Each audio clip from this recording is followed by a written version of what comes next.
सभी भक्तों को श्री शिवाय नमस्तुभ्यम। हर हर महादेव। आज हम आपको प्रदोष के 4 मनोकामना पूर्ति उपाय बता रहे हैं।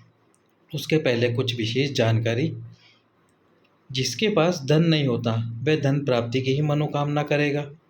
जिसके पास नौकरी नहीं है तो वह नौकरी प्राप्ति की ही मनोकामना करेगा। गुरुजी बोलते हैं कि जिसकी कोई विशेष मनोकामना हो। अब विशेष मनोकामना उसी व्यक्ति की होगी ना जिसके पास जो चीज़ नहीं है। जिसके पास धन नहीं वो वही मनोकामना करेगा। जिसके पास नौकरी नहीं वो वही मनोकामना करेगा। जिसका कर्जा बढ़ रहा है, व्यापार नहीं चल रहा, वह भी अपने कर्जे और व्यापार के लिए मनोकामना करेगा। साथ में जिसके पास में संतान नहीं है बहुत समय से, बहुत लोगों के ताने सुन लिए, तो जिसके पास संतान नहीं है वह संतान प्राप्ति की ही मनोकामना करेगा। तो इसलिए हम आपको ये मनोकामना पूर्ति उपाय बता रहे हैं। जिसकी धन प्राप्ति की मनोकामना है वह 4 में से कोई भी एक उपाय पूरे मन से करे। जिसकी संतान की कामना है या फिर अपने व्यापार में वृद्धि की कामना है या नौकरी की कामना है, उसी कामना से आप 4 में से कोई भी एक उपाय कर लीजिए। तो अब चलते हैं सबसे पहले उपाय की तरफ। तो सबसे पहला जो उपाय है उस उपाय में आपको क्या करना होगा। शमी का जो पत्र आता है, शमी पत्र, शमी पत्र प्रदोष के दिन, प्रदोष काल में, प्रदोष काल आपको पहले भी बताया है, जब सूर्य अस्त होता है उस समय से 45 मिनट पहले और 45 मिनट बाद का जो समय होता है वो प्रदोष काल कहलाता है। इस प्रदोष काल में एक शमी पत्र अपनी हाथ की हथेली पर रखकर भगवान भोलेनाथ के सम्मुख में बैठकर, प्रदोष काल में बैठकर भगवान से प्रार्थना कीजिए। हे भगवान, बहुत प्रयास कर रहा हूँ, बहुत मेहनत कर रहा हूँ, पर फिर भी नौकरी नहीं लग रही, मेरा ये एग्ज़ाम अवश्य क्लियर कराइए। जिसको संतान नहीं प्राप्त हो रही वह भी भगवान के सम्मुख में शमी पत्र अपने हाथ में रखकर भगवान से कामना कीजिए। हे भोलेनाथ, मुझे संतान की प्राप्ति नहीं हो रही, बहुत उपाय कर लिए, सारे डॉक्टरों से चेक करा लिया, सारी रिपोर्टें नॉर्मल आ रही है, पर फिर भी मुझे संतान की प्राप्ति नहीं हो पा रही। बाबा, मुझे संतान का सुख प्रदान कीजिए। और वो एक शमी पत्र भोलेनाथ के ऊपर चढ़ा दीजिए शिवलिंग पे। अब ये उपाय आपको कितनी प्रदोष करना है? कम से कम 5 प्रदोष ये उपाय आपको करना ही है। 5 प्रदोष आपको ये उपाय करना है। 5 शमी पत्र चढ़ाइए। हर प्रदोष पे एक शमी पत्र प्रदोष काल में भगवान भोलेनाथ के शिवलिंग पर चढ़ाइए। आपकी जो मनोकामना है वो बाबा अवश्य ही पूर्ण करेंगे। अब हम चलते हैं अगले उपाय की तरफ। तो अगला जो उपाय है उस उपाय में आपको क्या करना है। प्रदोष के दिन, प्रदोष काल में ही बेलपत्री का जो वृक्ष है, और यदि आप प्रदोष काल में नहीं कर सके इस उपाय को तो आप सुबह जाकर भी इस उपाय को कर सकते हैं। बेलपत्री के वृक्ष के नीचे, बेलपत्री के वृक्ष के नीचे की जो मिट्टी है उस मिट्टी से एक पार्थिव शिवलिंग का निर्माण कीजिए। एक शिवलिंग का निर्माण कीजिए। उस शिवलिंग का निर्माण करने के बाद में उस पर पंचामृत समर्पित कीजिए। यदि आपके पास में पंचामृत ना हो तो केवल आप दूध ही समर्पित कर सकते हैं। उसके बाद 5 सफ़ेद पुष्प, जो सफ़ेद पुष्प आते हैं वो सफ़ेद पुष्प समर्पित कीजिए। आपकी मनोकामना बोलते हुए 5 पुष्प अपने हाथ में रखिए, मनोकामना बोलिए और भोलेनाथ को समर्पित कर दीजिए वही पार्थिव शिवलिंग पे। उसके बाद थोड़े से काले तिल समर्पित कीजिए। साथ में एक यज्ञोपवीत समर्पित कीजिए। यज्ञोपवीत क्या होता है? जो जनेऊ आता है उसी को यज्ञोपवीत कहा जाता है, वो समर्पित कीजिए। समर्पित करने के बाद में भोलेनाथ से मनोकामना बोलिए और उसके बाद उसी बेलपत्र के वृक्ष के नीचे उस शिवलिंग का विसर्जन कर दीजिए। किसी नदी में प्रवाहित करने मत जाइए। एक पात्र में जल भरकर उसमें शिवलिंग को विसर्जन कर दीजिए और उस पात्र के जल को उसी बेलपत्र के वृक्ष के नीचे डाल दीजिए। अब हम चलते हैं अगले उपाय की तरफ। तो अगला जो उपाय है वो है नंगे पैर मंदिर जाने वाला उपाय।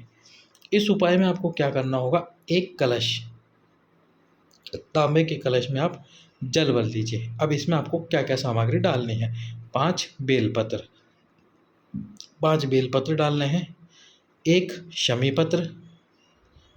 पत्र डालिए। साथ में 7 अक्षत के दाने। अक्षत के जो दाने हो वो अक्षत के दाने खंडित ना हो, इस बात का विशेष ध्यान रखिए। अक्षत के दाने डाल दीजिए। अब ये सब सामग्री डालने के बाद में सबसे पहले आपको आपके घर में एक दीप प्रज्वलित करना है घी का और वो भी लंबी बाती का। लंबी बाती का एक घी का दीप प्रज्वलित कीजिए।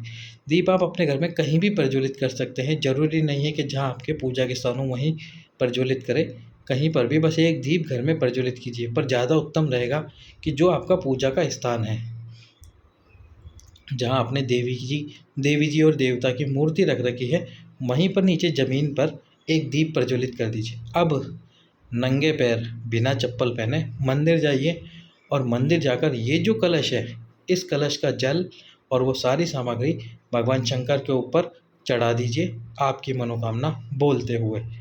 मनोकामना बोलते हुए ये सारी सामग्री चढ़ाइए, यानी कि जल चढ़ाना है। और जब आप कलश से जल चढ़ाएंगे तो अपने आप कलश से ये सारी सामग्री शिवलिंग के ऊपर गिर जाएगी। उसके बाद शिव मंदिर की जो चौखट है, उस चौखट पर बैठकर यदि पुरुष उपाय करने गए हैं तो उनको मंत्र बोलना है ओम नमः शिवाय। ओम नमः शिवाय मंत्र बोलना है। और यदि महिलाएं, स्त्रियां ये उपाय करने गई है तो उनको मंत्र बोलना है नमः शिवाय ओम। ये नमः शिवाय ओम में ये जो ओम है, स्त्रियां पीछे बोले और पुरुष आगे बोले। तो पुरुषों को बोलना है ओम नमः शिवाय, ओम नमः शिवाय, और स्त्रियों को बोलना है नमः शिवाय ओम, नमः शिवाय ओम। इस प्रकार 4 से 5 बार इस ओम नमः शिवाय और नमः शिवाय मंत्र को बोलिए चौखट पर बैठकर। उसके बाद उठकर वापस घर आ जाइए। और ये जो उपाय आपको करना है, लगातार 5 प्रदोष करना है आपकी मनोकामना बोलते हुए। यदि आपकी मनोकामना पूर्ण हो जाती है तो भी आपको इस उपाय को कंटिन्यू रखना है, जारी रखना है। इस उपाय को बंद नहीं करना है। 1 साल तक इस उपाय को अवश्य करना है। यदि महिलाएं अपनी संतान प्राप्ति के लिए इस उपाय को कर रही हैं तो वो जब गर्भवती हो जाए तो आपके जो गर्भवती होने के बाद जो गर्भ है, उसकी कामना के लिए वो सही सलामत रहे, उसके लिए लगातार ये उपाय 1 साल तक करते रहना। यदि बीच में आपको ये उपाय नहीं कर पाए, यदि कोई पुरुष किसी काम से बाहर चले जाते हैं या फिर महिलाओं का रजस्वला धर्म आ जाता है या और कोई दिक्कत की वजह से वो ये उपाय नहीं कर पाते हैं प्रदोष वाले दिन, तो आप किसी और व्यक्ति से भी इस उपाय को करवा सकते हैं। फल आपको वही प्राप्त होगा। अब हम चलते हैं अगले उपाय की तरफ। तो अगला जो उपाय है वो है, इसमें आपको क्या करना है, प्रदोष के दिन प्रदोष काल में 1 कटोरी में सरसों का तेल डाल लेना है। उस कटोरी में सरसों का तेल भर लीजिए अच्छे से। अब सरसों का तेल भरकर शिव मंदिर में लेके जाइए। एक हाथ से आपको भगवान शंकर के शिवलिंग के ऊपर तेल समर्पित करना है और दूसरे हाथ से जब आप तेल चढ़ा रहे हो, तेल चढ़ता रहे तो भगवान शंकर के शिवलिंग पे त्रिपुंड का निर्माण कर देना है। त्रिपुंड निर्माण करने के बाद में आपको आपकी अनामिका उंगली भगवान शंकर के शिवलिंग पे लगानी है। इस प्रकार से आपको ये आपकी उंगली शिवलिंग पे लगानी है और उंगली लगाकर आपकी जो मनोकामना है उस मनोकामना को बोलिए। बाबा आपकी मनोकामना अवश्य ही पूर्ण करेंगे। ये उपाय भी आपको कम से कम 3 प्रदोष तो अवश्य ही करना है। सभी भक्तों को श्री शिवाय नमस्तुभ्याम। हर हर